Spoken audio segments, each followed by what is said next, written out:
At saka ayan na nga, umagang umaga at tayo ay maglalaba dahil Sabado ngayon. Aba ay syempre maglalaba tayo, no? Wala naman po tayong labandera kaya tayo talaga ang maglalaba. At saka yung aking video photographer naman dyan ay si Ate Dron B kasi ayaw niyang magbabad ng puti guys kasi nga nasusugat yung kanyang mga kamay, no? Ay sana all mayamar, nasusugat yung kamay, char.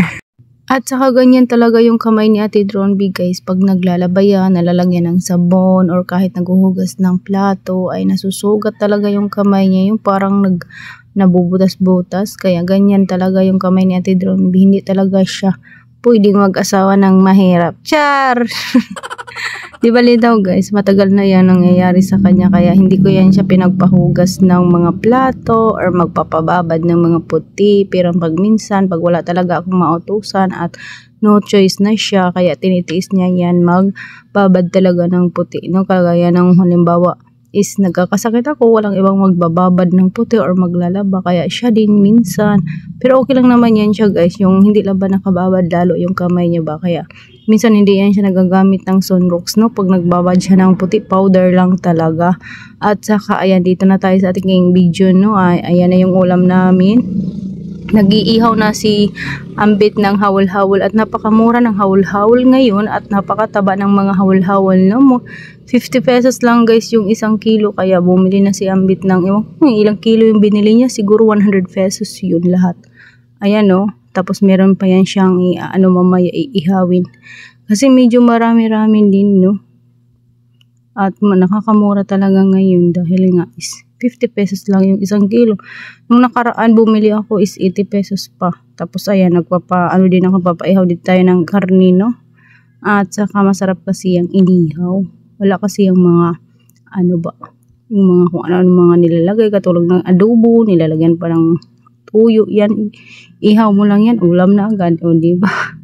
Ay yung aming umagahan ngayong araw. Tapos ayan yung mga natapos na namin labhan at ilalagay na sa sako yung iba para diretso na tayo papunta ng kinabutan.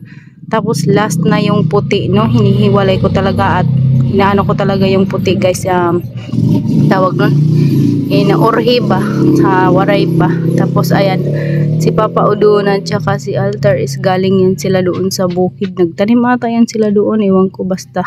At naligo na si Altar talaga kasi nga is abaho na daw siya galing sa bukid, no? At nagutom rin sila kaya ayan, kumain na rin sila, no? Dahil marami naman naluto na inihaw na hawal-hawal at ang taba daw, sabi ni Papa Udon. Nagutom talaga si Alter guys. At saka ayan, habang ako ay naglalaba, tamay-tambay rin kami dito sa baba, no?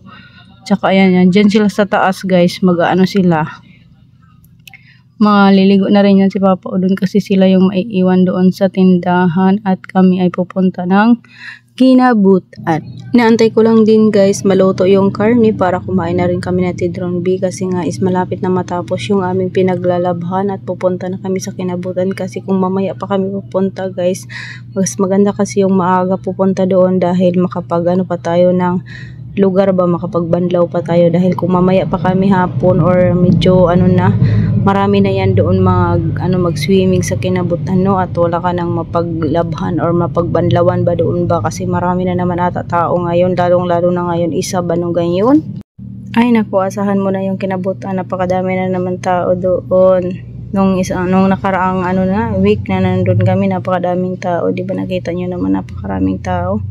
At saka ayan, dito na tayo sa aking kinakain, no? Naluto na yung karne at saka yung hawol-hawol, kaya ayan kami na Ate Dron B is kumain na kami para is pupunta na tayo sa kinabutan. Nagdala pa talaga siyang kanin, no? Kaya minsan talaga guys is pag naamoy ko talaga yung kanin, hindi ko talaga mapigilan, no? Napapasubo talaga ako ng kanin.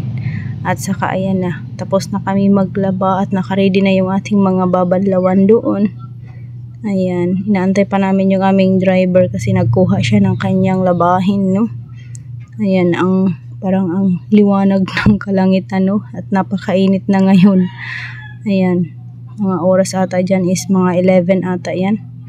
Ayan, papunta na kami doon. Si Amshi, si Ate Dron B, ako, si Altar na paiwan kasi tapos naman yung naligo. saka yung aming mga kasama dito sa bahay ng mga kalalakinhan. Sumama din sila kasi syempre may mga labahan din yan sila, no? At makatipid din tayo sa pag ng tubig. Mas maganda na doon sa Kinabutan kasi entrance doon is 10 piso lang naman. Tapos pwede ka na maglaba.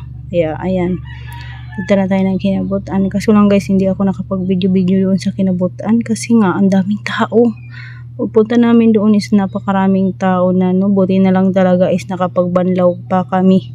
Kasi nga pag namin doon is nagta-traffic na talaga siya guys. At saka ayan, pagdating namin dito sa may patag, no, ay biglang umulan. At saka pagdating din namin doon sa Kinabutan, hindi naman umulan. At saka ayan, tapos na kami magbanlaw guys. Hindi talaga ako nakapag-video doon kasi nga is napakadaming tao, no? Puno yung mga parkingan doon. At saka ayan, dito na kami sa bahay at nagpapahinga na ako habang nagda-dryer at nagsasampay si Kuya Dirits. Papatulogin natin si Alter, no?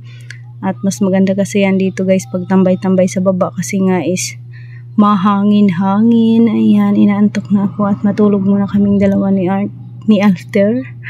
At mamaya naman ulit at pagkagising namin is maniningil na. Yun na. Ayan si Alter, ayaw pa niya magpa-video, no? So hanggang dito na lang itong video. Maraming salamat at paki-follow at paki-share na rin ang ating video. Para sa susunod ay dadalawin ko yung bahay niyo. Thank you so much at bukas naman ulit. Baboy!